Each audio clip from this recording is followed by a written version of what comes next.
Hey guys, Jane here, and I'm doing my Disability Readathon wrap-up today.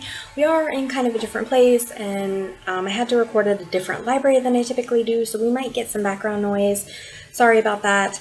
It was raining really bad outside, and so I wasn't able to go to the place I typically do because of the fairly long distant walk. I didn't have any way to protect my computer, so I went to our local branch library, which is great, except that there is a kids area not too far from where I'm sitting, and it's been great. We've played here so many times, we love it, but maybe not great for making a wrap-up video. So I did participate in the Disability Readathon, and I ended up doing the 10 book challenges, 2 for each category, which was really exciting. I had a really great time with this readathon. So I'm going to tell you basically what challenges I chose for each category that these books fit and give you my brief thoughts on the books. A few of them I am going to do individual reviews on, but a lot of them I didn't have enough thoughts to do so, particularly the non-fiction. So the first challenge was to read a non-fiction book. My choice for that was In Sickness and Health, Love, Disability, and a Quest to Understand the Perils and Pleasures of Interabled Romance. So the author here talked to and interviewed multiple couples where one couple was disabled and the other member of the couple wasn't, and how that has affected their relationship. Do they choose to let the person who is not disabled be the caregiver of the other person? Do they hire help? Why do they make those decisions? And it's very interesting because every couple in here is quite different from every other couple, which I thought was interesting. One couple might decide that they wanted the girl to do the caregiver role because it saved them money or they had no choice, whereas another couple might decide, that was kind of like too much intimacy, and if I had to be the caregiver, it would hurt our relationship. So it was interesting to see the different ways people handled it.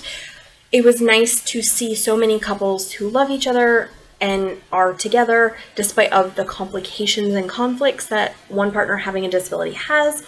Some of the people who are disabled in this book were disabled from birth. Some had an accident after they were married. Just a whole range of couples. There is also one lesbian couple, but there was no male-male couples. So this book could have been a little wider in looking at people. It also didn't cover really couples where both couples had disability or both members of the couple had disability. It was very focused on just partners where one partner is abled and the other is not, or is disabled. The other thing that I thought maybe could have been a little more broad is a lot of those interviewed were in a wheelchair, and the author is in a wheelchair, which makes sense, that's why. But it didn't really look at a wide range of disabilities. It mostly focused on people in wheelchairs who were straight and cisgender. So it could have been a little more, there could have been more people interviewed, but that's a small complaint. I enjoyed it. It was interesting to read. It was, again, just interviews. One couple who is interviewed in here does have a YouTube channel, I later learned, so I will be attaching that below so that if you can go check out the couple, you can. It's Shane and Hannah. So I did think that was interesting that if you want to take from this book and go on to see Shane and Hannah's relationship through their YouTube channel, you're able to. For nonfiction, it wasn't dry. It was very interesting, very engaging, and I gave it a 4 out of 5. The next challenge for the first section of challenges was book with your favorite color on the cover, and I chose Gotham Girl Interrupted. This book is about a single mother who is recently divorced and in her 40s develops epilepsy. I gave this a 3 out of 5. I hate doing that to a memoir because this is a memoir. It is about this woman's life, and I'm not in any way judging her life when I give it a 3 out of 5.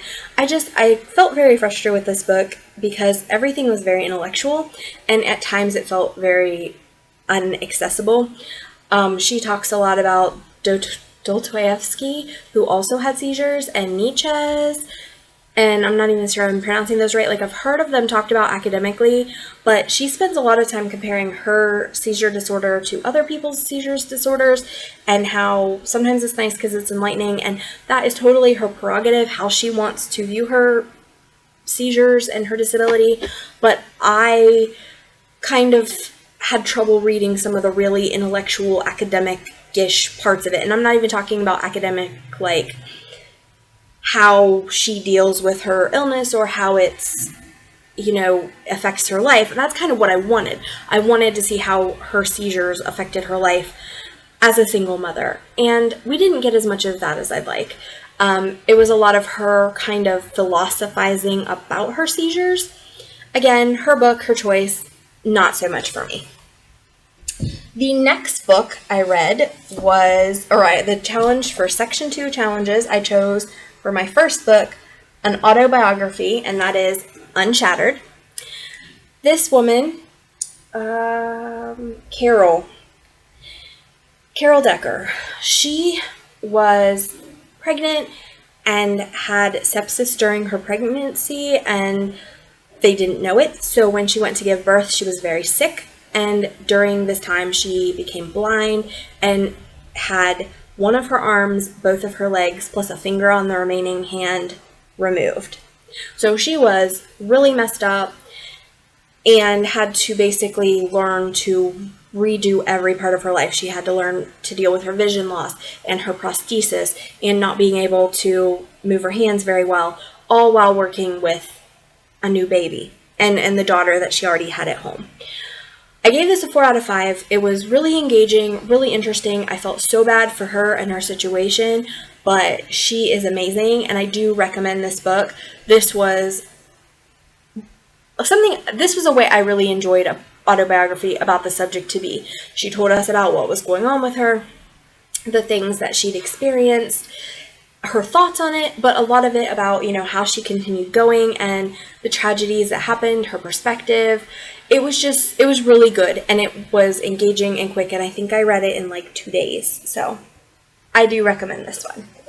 The second book that I chose for the challenge was to pick a book that either had a queer character or written by a queer author.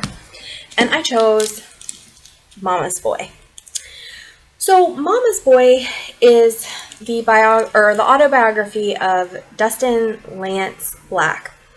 And it is, to sum it up, a love story in a lot of ways to his mother, who has had polio as a youngster and now has a lot of limitations on her movement because of it, or did. She did pass away, and we learn this like at the front of the book. She's just had a massive heart attack, so I don't feel like that's a huge spoiler, and they don't think she's going to make it. She doesn't, sorry. But since this is a real person, I don't necessarily feel that that's a huge spoiler. It's not something that was made up. But Lance he was raised by this mom who has serious disabilities. She went through a divorce, so she became a single mother. Then she did at some point remarry. But it was about the challenges she faced and how that helped him to cope with and face challenges later on. He was raised very religious, and about 6 years old realized that he was gay. And he did come out to his mom, and at first it caused some issues, but then ultimately she was super, super loving and respectful about it. And I did think when I had gotten this book that it was going to be more about him and the conflicts that he had with his religion and his mom. And there was some of the conflict with the religion, but it was handled very well. And there wasn't really that much conflict with his mom. He kind of idolizes her, and she is an amazing woman.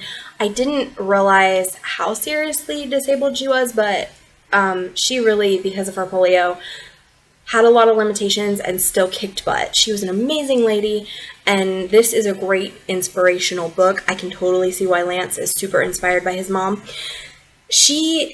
I wasn't sure if this book really fit in with the disability readathon because Lance is telling the story. It's not about his disability. He does have some issues with his hearing, but they're like super sensitive hearing to the point that it bothers his ears, and I think he said he had anxiety as well. So he has some issues, but not, like, the main focus was on his mom and her disability. I will say that in places this book was kind of dry. I buddy read it with a friend, and she did not end up finishing it. The first 3 chapters, it was kind of long and slow. It was just about his mom and her polio. And again, going into this book, I thought it was mostly going to be about Lance and his issues with being queer. Or being gay, I'm sorry. With his issues being gay. So, and how that affected his relationship with his mom and religion. But it's a lot about his mother, actually. She plays a huge part in this book. So, that is Mama's Boy. I gave this, I believe, a 4 out of 5. Let me double check. Yes, I gave this a 4 out of 5. I really had a good time with it. Really enjoyed it. Highly recommend it. The next challenge was a book set in a different country, and I chose The Silence of Ghosts. This takes place in England shortly or during the World War, where they sent kids off to the countryside. A brother and sister. The brother is an amputee from the war. The sister is deaf. They have gone to the countryside to be safe from the bombings.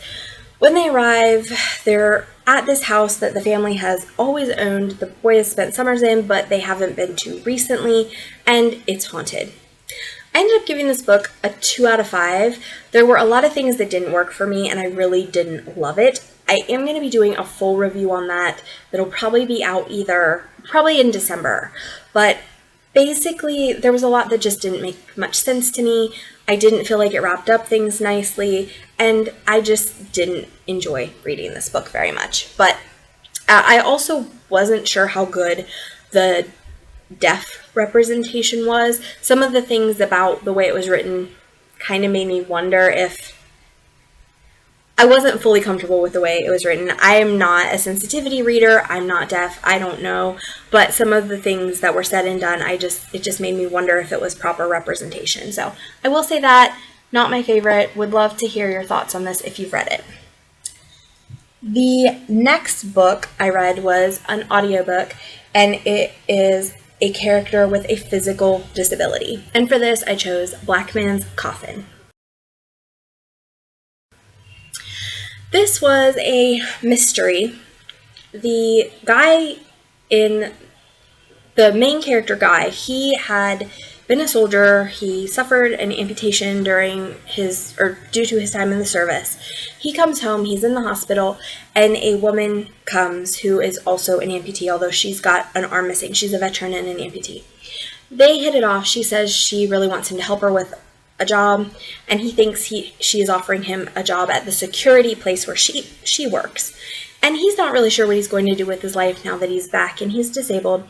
So he is excited to look into the offer, but he's also a little hesitant. He thought he was going to go live with his brother. Ultimately, he calls her to be like, hey, I want more information, and finds out she's been murdered. He then is trying to figure out what happened and figure out her murder. He ends up teaming up with her sister, and they have kind of a romance going on. This is book 1 in the series, as they try to figure out who killed her sister. I gave this a 4 out of 5. I enjoyed it. I will be reading on.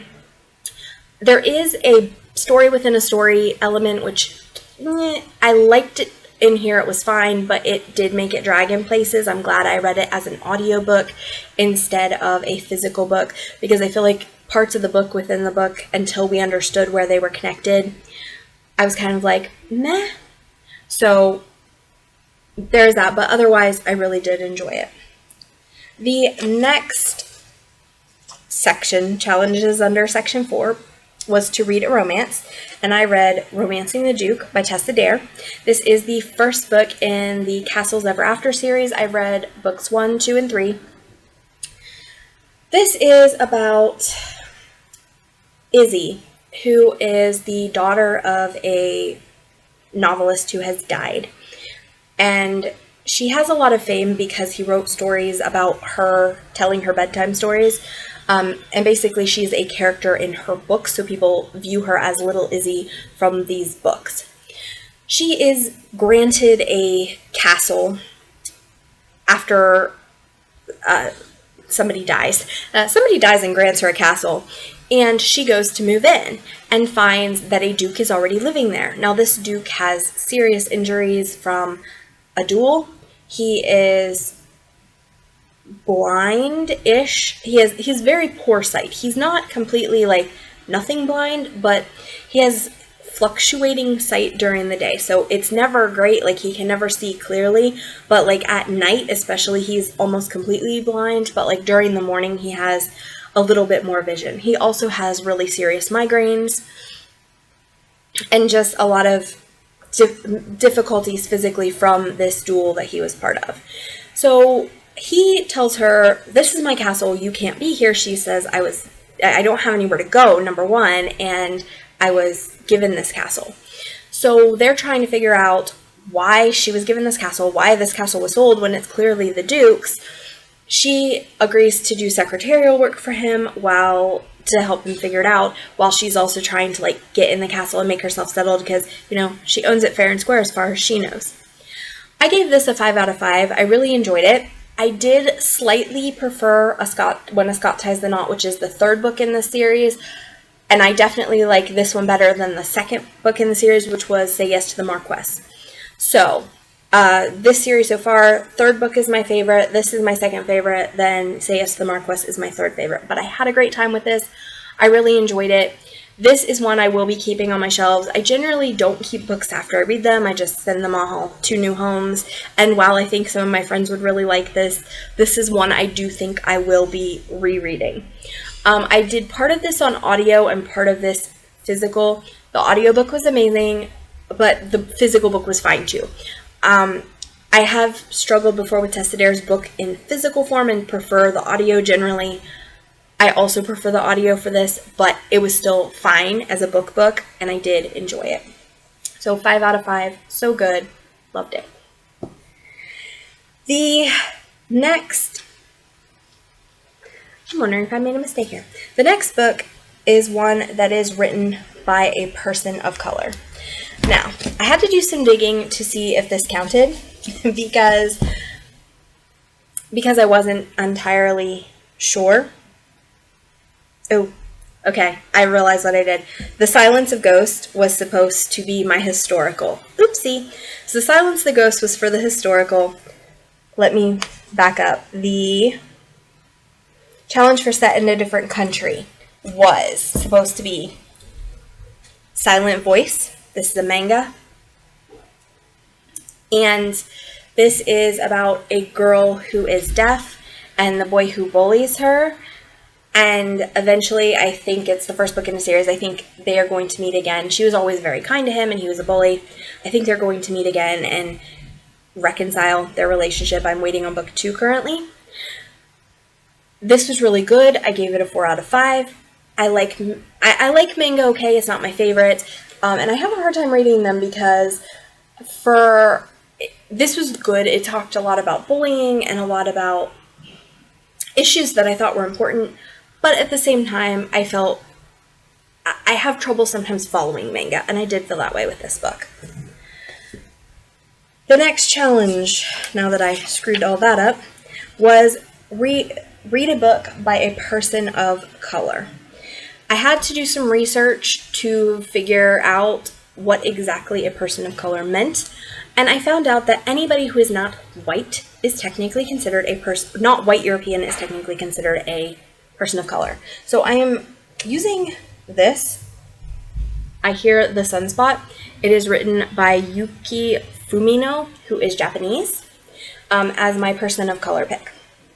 This is also about a character who has a hearing impairment and the friendship he makes with this other boy who is kind of struggling with finances. His parents are divorced. He's living with his grandpa, and he's trying to make his way in the world without much help from the grown-ups around him. They're in college together, and this guy is considered kind of antisocial because, again, he can't hear and he's not really open about that fact. He reads lips and stuff, so it's not really super obvious. He can hear a little bit, but it's very impaired hearing.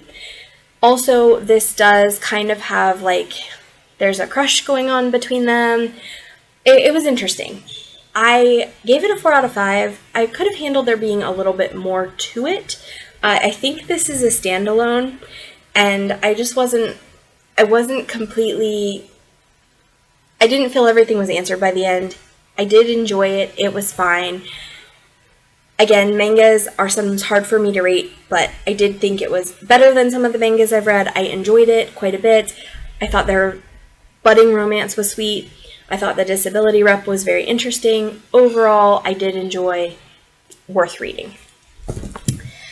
All right, now section 5. One was the historical that I screwed up and said that The Silence of Ghosts was historical, was other country. It is, but it's also the historical, and I not realized when I was reordering what I was doing in the different categories what I ended up doing that for, because Silence of Ghosts had originally been my other country because it took place in England.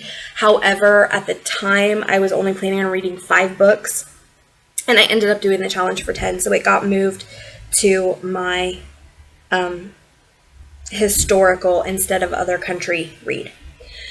Alright, so the last book was in the 5th category was Supermax and the Mystery of Thornwood's Revenge. This is a middle grade about a little girl named Max who is in a wheelchair after a car accident when she was little. So Supermax is very techie. She likes to mess with things. She likes to build things. And they live next to Thornwood, which is like a haunted house that is, well, they think it's haunted. A person lived there and kind of cursed the area, apparently. And so now bad things are happening, and they want to find out what is going on. I gave this a 3 out of 5. I felt like this would have been a good starter to a series, but as far as I can tell, it is a standalone. And I felt really frustrated with a lot of things. I didn't feel like it was as well developed as it could have been. The mystery itself wasn't what I like in a mystery. Like, I didn't feel there was enough hints to really tell us who it was. Now, going back and looking at the character who ended up being the bad guy, I could kind of see where the hints were, and I just missed them, but they didn't play a big enough role for me to really be aware, maybe. And there were quite a few characters in this book, so I felt it was kind of confusing at places. I liked that the book was kind of spooky. So even though the mystery didn't work for me, I thought the atmosphere was nice. I appreciated the portrayal of Max's disability and also the spunk that she has as a character. The author is the mother of a boy who is in a wheelchair. So while this is not own voices, she does write with her son other books, and he is in a wheelchair, and she has experience as a caregiver of somebody in a wheelchair. I will say too that since this is a middle grade, it's hard for me to judge. I didn't necessarily love it. I didn't necessarily enjoy it the way I hoped to. However, I'm also not the intended audience, and middle grade is kind of hit or miss for me. So if you're giving this to a middle grader, they probably would really enjoy it. As an adult reader, it was just okay for me. Like I said, a 3 out of 5. Not bad. I did appreciate the disability rep. I just felt like a lot of other things in the book that didn't involve the setting and didn't involve Max and didn't involve her disability could have been a little better fleshed out, particularly the mystery. So I did it. I read 10 books for the Disability Readathon. I did complete that challenge. So I did complete most of the challenges because I'd already done a TBR. The only thing I think I didn't do was the Instagram posts. There might have been some more, but I did my 10 books. I feel good. I'm good. If you've read any of these books, please let me know your thoughts below. If you participated in the Disability Readathon, please comment about that below as well. My social media is down there if you would like to connect with me off of YouTube. If you would like to give this a thumbs up, I would appreciate it. It helps the algorithms. If you are not yet subscribed, please subscribe for more content. Also, I'm a novelist. I write romance. If you would like to check out some of my books, they are available on Amazon, some of them in Kindle Unlimited, some of them not. That is linked below, and they are also available on Smashwords, and those are linked below. This is Jane. I'll see you next time. Bye.